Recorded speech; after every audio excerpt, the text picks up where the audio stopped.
السلام علیکم۔ آج ہم بات کریں گے محبت سترنگی کے 19 ایپیسوڈ کے بارے میں۔ تو ویڈیو شروع کرنے سے پہلے ہمارے چینل کو سبسکرائب کر لیجئے اگر تک ابھی آپ نے نہیں کیا، تاکہ ہماری ہر نیو ویڈیو آپ تک پہنچ سکے۔ یہاں پر ہاشم کا جیسے ہی جنازہ اور میت آئی ہوتی ہے، سب گھر والے بہت زیادہ رو رہے ہوتے ہیں کہ اتنی دیر میں تمام لڑکے آتے ہیں اور آ کر جنازہ اٹھا لیتے ہیں۔ یہ دیکھ کر ہاشم کی ماں کو بہت زیادہ صدمہ ہوتا ہے۔ وہ فوراً جنازے کے پیچھے آتی ہے اور راشدہ رونے لگ جاتی ہے اور کہتی ہے کہ میں اپنے بیٹے کے بغیر کیسے رہوں گی۔ اتنی دیر میں وہاں پر ماجبین بھی آ جاتی ہے اور اس سے بھی یہ صدمہ برداشت نہیں ہوتا اور وہ وہیں پر بے ہوش ہو جاتی ہے۔ ماہنور اور اس کی ماں دیکھ کر پریشان ہو جاتی ہے۔ جیسے ہی ماجبین کو ہوش آتی ہے تو اسے ہاشم کی بہت یاد آتی ہے کہ وہ کتنا خوش تھا ہم دونوں کی شادی کے لیے کہ اب تو گھر والوں نے ڈیٹ بھی فکس کر دی ہے۔ دوسری طرف یہاں پر جب سب قرآن خوانی کے لیے بیٹھی ہوئی ہوتی ہے، تبھی راشدہ بہت بے سوچ سی پڑی ہوئی ہوتی ہے کہ اتنی دیر میں عورتیں باتیں کرنے لگ جاتی ہیں کہ لگتا ہے لڑکی کے لچھن ہی نہیں ٹھیک ہوں گے، اس کے کسی آشنا نے ہی گولی چلا دی ہوگی لڑکے پہ، اسی لیے تو اسے مار دیا گیا۔ یہ باتیں سن کر حسن آرا کو غصہ آ جاتا ہے۔ وہ کہتی ہے کہ آپ لوگ کو تو ذرا حیا نہیں آتی، اپنی بیٹیوں کے بارے میں کیا خیال ہے، دوسروں کو جو ایسے جواب دے رہی ہو۔ اتنی دیر میں سونی کی امی کہتی ہے کہ چلو ٹھیک ہے حسن آرا، یہ باتیں رہنے دو۔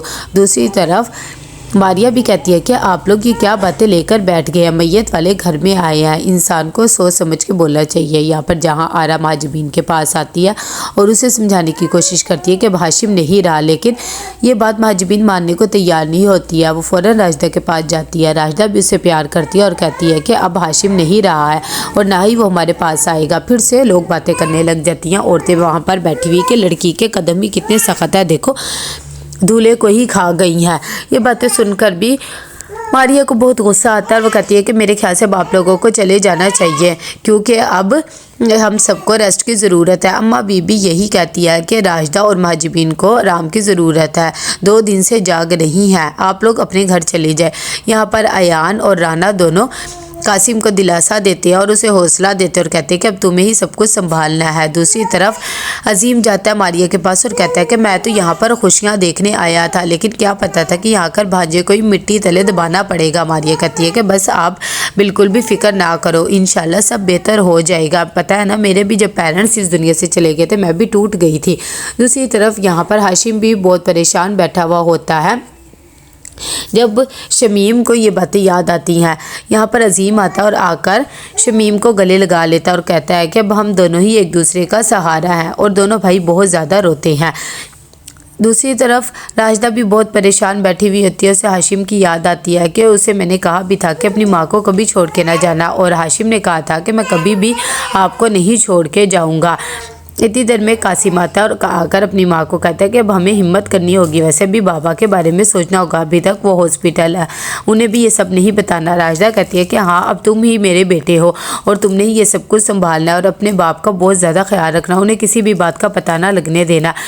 ماجبین پھر سے آ جاتی ہے جہاں کے پاس اور آ کر ہاشم کے بارے میں پوچھنے لگ جاتی ہے اور کہتی ہے کہ ہاشم نے مجھے آواز دی ہے۔ ایک دم وہ پیچھے دیکھتی ہے تو اسے لگتا ہے کہ ہاشم آیا ہے اور وہ فوراً جا کر اس کے گلے لگ جاتی ہے، لیکن وہاں پر حارث ہوتا ہے۔ جیسے ہی اسے پتہ لگتا ہے تو کہتی ہے کہ آپ یہاں پر کہاں سے آ گئے ہیں۔ یہ باتیں کر ہی دیتے کہ وہ بے ہوش ہو جاتی ہے۔ راشدہ جاتی ہے اور جا کر جیسے ہی دیکھتی ہے صابر کو اس حالت میں تو اسے بہت دکھ ہوتا ہے اور یاد آتا ہے کہ کتنا وہ اس سے پیار کرتا تھا، اور اب دیکھو کیسے بے سوچ سا پڑا ہوا ہے، ہمارے تو رشتے کو نظر ہی کھا گئی ہے ان سب چیزوں کو۔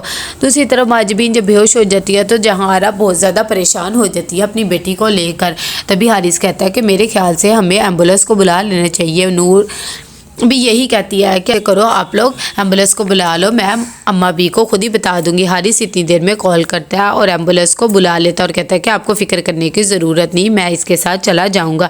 یہاں پر اماں بی بھی بہت زیادہ پریشان بیٹھی ہوئی ہوتی ہے، انہیں یاد آتا ہے کہ جب اس شادی کی باتیں ہو رہی تھی تو کیسے حسن آرا نے آ کر کہا تھا کہ آپ سب شہنائیاں بجا رہے ہو، کسی کو بھی میرے دکھ کا اندازہ نہیں ہے کہ میرے پہ کیا بیت رہی ہے، سب کو صرف اپنی خوشیوں کی پڑی ہوئی ہے نا، میرا تو کوئی بھی نہیں سوچتا ہے کہ مجھے کیا اچھا لگ رہا ہے کیا برا لگ رہا ہے، میری تو کبھی شادی نہیں ہو سکتی۔ لیکن صابر نے کہا تھا تم پریشان نہ ہو حسن آرا، انشاءاللہ اس شادی کے بعد ہم تمہاری بھی ایسے ہی دھوم دھام سے شادی کریں گے، تمہیں بالکل بھی فکر کرنے کی ضرورت نہیں ہے، تم بھی ہمارے لیے اتنی ہی عزیز ہو جتنی باقی سب عزیز ہے۔ کتنی دیر میں ماہنور آتی ہے اور آ کر بتاتی ہے کہ اماں بھی ماجبین کو ہوش نہیں آ رہا، وہ بے ہوش ہو گیا، تو امی اور حارث بھائی اسے ہاسپٹل لے کر گئے ہیں۔ تو کیسا لگا آپ کو ایپیسوڈ؟ لائک کمنٹ شیئر کر کے لازمی بتائیے گا۔ اللہ حافظ۔